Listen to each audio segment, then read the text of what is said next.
ದಿಲೀಪ್ ರಾಜ್ ಪತ್ನಿಗೆ ದೊಡ್ಡ ಆಘಾತ. ಅಷ್ಟಕ್ಕೂ ಏನಾಯಿತು? ಏನಾಗಿದೆ ಇವರಿಗೆ? ದಿಲೀಪ್ ರಾಜ್ರವರು ಮರಣ ಹೊಂದಿದ್ದು ಹೇಗೆ? ಇವರು ಯಾಕೆ ಯಾವ ಆಕ್ರೋಶಗಳನ್ನು ವ್ಯಕ್ತಪಡಿಸ್ತಾ ಇದ್ದಾರೆ, ನೋವಿನ ಮಾತುಗಳನ್ನು ಆಡ್ತಾ ಇದ್ದಾರೆ ವಿದ್ಯಾ ಅವರು? ಇದೆಲ್ಲದ್ರ ಬಗ್ಗೆ ಸಂಪೂರ್ಣವಾದ ಮಾಹಿತಿಯನ್ನು ಈ ಒಂದು ವಿಡಿಯೋದಲ್ಲಿ ನಾವು ತಿಳ್ಕೊಂಡು ಬರೋಣ ಬನ್ನಿ. ಕನ್ನಡ ಚಿತ್ರರಂಗದ ಪ್ರತಿಭಾನ್ವಿತ ನಟನಾದಂತಹ ಹಾಗೆ ಕಿರುತೆರೆಯ ಜನಪ್ರಿಯ ಮುಖ ದಿಲೀಪ್ ರಾಜ್ ಅವರು ನಮ್ಮನ್ನೆಲ್ಲ ಅಗಲಿ ಒಂದಿಷ್ಟು ದಿನಗಳೇ ಆಗೋಗಿವೆ. ಆದರೆ ಅವರ ಅಗಲಿಕೆಯಿಂದ ಉಂಟಾದ ಶೂನ್ಯ ಮಾತ್ರ ಹಾಗೆಯೇ ಇದೆ.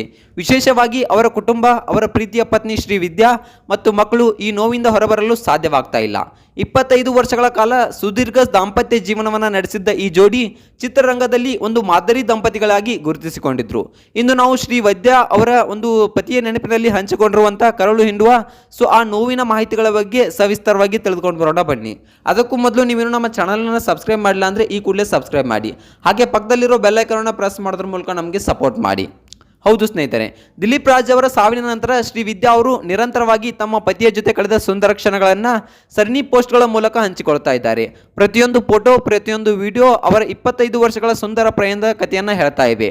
ಆದರೆ ಇತ್ತೀಚಿನ ಪೋಸ್ಟ್ ಇಡೀ ಕರ್ನಾಟಕದ ಜನತೆಯನ್ನು ಬೆಚ್ಚಿ ಬೀಳಿಸಿದೆ. ಆ ಪೋಸ್ಟ್ನಲ್ಲಿ ಕೇವಲ ನೋವು ಮಾತ್ರವಲ್ಲ, ದೇವರ ಮೇಲೆ ಇರುವ ಅಪಾರ ಆಕ್ರೋಶ ಮತ್ತು ಹತಾಶೆ ಎದ್ದು ಕಾಣ್ತಾ ಇದೆ. ಪತಿಯನ್ನು ಕಳೆದುಕೊಂಡ ಒಬ್ಬ ಹೆಂಡತಿಗೆ ದೇವರಿಗೆ ಎಚ್ಚರಿಕೆ ನೀಡುವ ಮಟ್ಟಕ್ಕೆ ಹೋಗಿದ್ದಾರೆ ಎಂದರೆ ಅವರ ದುಃಖ ಎಷ್ಟು ಆಳವಾಗಿರ್ಬೋದೆಂದು ನಾವೆಲ್ಲ ಊಹಿಸಲಿಕ್ಕೆ ಸಾಧ್ಯನೇ ಇಲ್ಲ.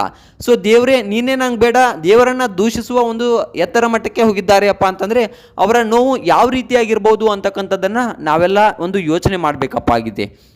ಶ್ರೀ ವಿದ್ಯಾ ಅವರ ತುಂಬಾನೇ ನೋವಿನ ಪ್ರಶ್ನೆಗಳನ್ನು ಕೇಳ್ತಾ ಇದ್ದಾರೆ. ಶ್ರೀ ವಿದ್ಯಾ ಅವರು ತಮ್ಮ ಪೋಸ್ಟ್ನಲ್ಲಿ ಬರೆದಿರುವ ಮಾತುಗಳು ನಿಜಕ್ಕೂ ಕರಳು ಕಿತ್ತು ಬರುವಂತೆ. ಅವರು ಹೇಳ್ತಾರೆ, ಸದ್ಯದ ಪರಿಸ್ಥಿತಿಯಲ್ಲಿ ನನಗೇನು ಅನಿಸ್ತಾ ಇದೆಯಪ್ಪ ಅಂತಂದರೆ ಸಂಸಾರ ಅಂದಮೇಲೆ ಅಲ್ಲಿ ಶಾಂತಿ ಇರಬಾರ್ದು. ಗಂಡ ಹೆಂಡತಿ ಯಾವಾಗಲೂ ಹೊಡೆಯುತ್ತಿರಬೇಕು, ಕುಡಿದು ಬಂದು ಗಲಾಟೆ ಮಾಡ್ತಿರಬೇಕು, ಹೆಂಡತಿಯು ಅಷ್ಟೇ ಯಾವಾಗಲೂ ಗಂಡನನ್ನು ದೂಷಿಸ್ತಾ ಇರಬೇಕು, ಮಕ್ಕಳು ತಂದೆ ತಾಯಿಯವರನ್ನು ಗೌರವಿಸಬಾರ್ದು ಮತ್ತು ಪೋಷಕರು ಮಕ್ಕಳನ್ನು ಯಾವಾಗಲೂ ಬೈತಿರಬೇಕು. ಈ ಮಾತುಗಳನ್ನು ಕೇಳಿದಾಗ ನಮಗೆ ಆಶ್ಚರ್ಯವಾಗಬಹುದು, ಆದರೆ ಇದರ ಹಿಂದೆ ತೀವ್ರವಾದ ನೋವಿದೆ. ಅವರು ಮುಂದುವರೆದು ಹೇಳ್ತಾರೆ, ಯಾರ ಮನೆಯಲ್ಲಿ ಯಾವಾಗಲೂ ನಗನಗುತ್ತಾ ಇರ್ತಾರೋ, ಯಾರ ಮನೆಯಲ್ಲಿ ತುಂಬ ಸಂತೋಷವಾಗಿರ್ತಾರೋ, ಯಾರ ಮನೆಯಲ್ಲಿ ತುಂಬ ದುಃಖದಿಂದ ಇರದೆ ತುಂಬ ಸಂತೋಷದಿಂದ ಇರ್ತಾರೋ, ಆ ನೋವನ್ನು ನೋವಿನಿಂದ ಯಾರು ಇರೋದಿಲ್ವೋ ಆ ಸಂತೋಷವನ್ನು ದೇವರಿಗೆ ನೋಡೋಕ್ಕೆ ಆಗೋದಿಲ್ಲ. ಅದಕ್ಕಾಗಿ ಅಂತ ಕುಟುಂಬದ ಸಂತೋಷವನ್ನು ದೇವರು ಕುತ್ಕೊಳ್ತಾನೆ ಅಂತಕ್ಕಂಥ ಮಾತನ್ನು ಇಲ್ಲಿ ನಟಿಯಾದಂತಹ ವಿದ್ಯಾ ಅವರು ಹೇಳಿದ್ದಾರೆ. ಹೌದು ಸ್ನೇಹಿತರೆ, ದೇವರಿಗೆ ಎಚ್ಚರಿಕೆಯನ್ನು ನೀಡಿದ್ದಾರೆ. ತಮ್ಮ ಪತ್ನಿಯನ್ನು ಅಕಾಲಿಕವಾಗಿ ಕಿತ್ತುಕೊಂಡ ದೇವರಿಗೆ ಶ್ರೀ ವಿದ್ಯಾ ಅವರು ಅತ್ಯಂತ ಕಟುವಾದ ಶಬ್ದಗಳಲ್ಲಿ ಎಚ್ಚರಿಕೆ ನೀಡಿದ್ದಾರೆ. ದೇವರಿದ್ದಾನೆ, ಹುಷಾರಾಗಿರಿ, ಅವನು ನಿಮ್ಮ ಸಂಸಾರವನ್ನು ಖಂಡಿತವಾಗಿಯೂ ಬಿಡುವುದಿಲ್ಲ ಎಂದು ಅವರು ತಮ್ಮ ಪೋಸ್ಟ್ಗಳ ಕೆಳಗೆ ಬರೆದುಕೊಂಡಿದ್ದಾರೆ. ಅತಿಯಾದ ಪ್ರೀತಿ ಇದ್ದ ಕಡೆ ಸಾವು ಬೇಗ ಬರುತ್ತದೆ, ಜಗಳವಾಡುವವರು ನೆಮ್ಮದಿಯಾಗಿರುತ್ತಾರೆ ಎಂಬ ಅರ್ಥದಲ್ಲಿ ಅವರ ಅಸಹಾಯಕತೆಯನ್ನು ವ್ಯಕ್ತಪಡಿಸಿದ್ದಾರೆ. 25 ವರ್ಷಗಳ ಕಾಲ ಯಾವುದೇ ಕಪ್ಪು ಚುಕ್ಕೆ ಇಲ್ಲದೆ ನೆಮ್ಮದಿಯಿಂದ ಬಾಳಿ ಸಂಸಾರಕ್ಕೆ ವಿಧಿಯಾಟ ಕಣ್ಣು ಹಾಕಿತು ಅಂತಕ್ಕಂಥದ್ದನ್ನು ಅವರು ತುಂಬಾನೇ ನೋವನ್ನು ವ್ಯಕ್ತಪಡಿಸ್ತಾ ಇದ್ದಾರೆ. ಶ್ರೀ ವಿದ್ಯಾ ಅವರ ಈ ಭಾವನಾತ್ಮಕ ಪೋಸ್ಟ್ ನೋಡಿದ ಸಾವಿರಾರು ಅಭಿಮಾನಿಗಳು ಕಣ್ಣೀರು ಹಾಕಿದ್ದಾರೆ.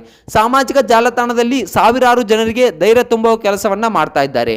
ಅಮ್ಮ, ನಿಮ್ಮ ನೋವು ನಮಗೆ ಅರ್ಥವಾಗ್ತದೆ, ದಯವಿಟ್ಟು ಧೈರ್ಯ ತಂದ್ಕೊಳ್ಳಿ ಅಂತಕ್ಕಂಥ ಮಾತಿನಿಂದ ನೆಟ್ಟಿಗರು ಕಮೆಂಟ್ ಅನ್ನ ಮಾಡ್ತಾ ಇದ್ದಾರೆ. ದಿಲೀಪ್ ರಾಜ್ ಅವರಂತಹ ಒಬ್ಬ ಉತ್ತಮ ವ್ಯಕ್ತಿಯನ್ನ ಕಳೆದುಕೊಂಡಿರುವ ನೋವು ಆ ಕುಟುಂಬಕ್ಕೆ ಮಾತ್ರವಲ್ಲದೆ ಇಡೀ ನಾಡಿಗೆ ಇದೆ. ಅವರ ಆತ್ಮಕ್ಕೆ ಶಾಂತಿ ಸಿಗಲಿ ಮತ್ತು ಅವರ ಕುಟುಂಬಕ್ಕೆ ಈ ನೋವನ್ನ ಭರಿಸುವ ಶಕ್ತಿ ಸಿಗಲಿ ಅಂತಕ್ಕಂಥದ್ದನ್ನ ನಾವೆಲ್ಲ ಆಶಿಸೋಣ. ಈ ಬಗ್ಗೆ ನಿಮ್ಮ ಅನಿಸಿಕೆ ಏನು ಅಂತಕ್ಕಂಥದ್ದನ್ನ ಕಮೆಂಟ್ ಮಾಡಿ.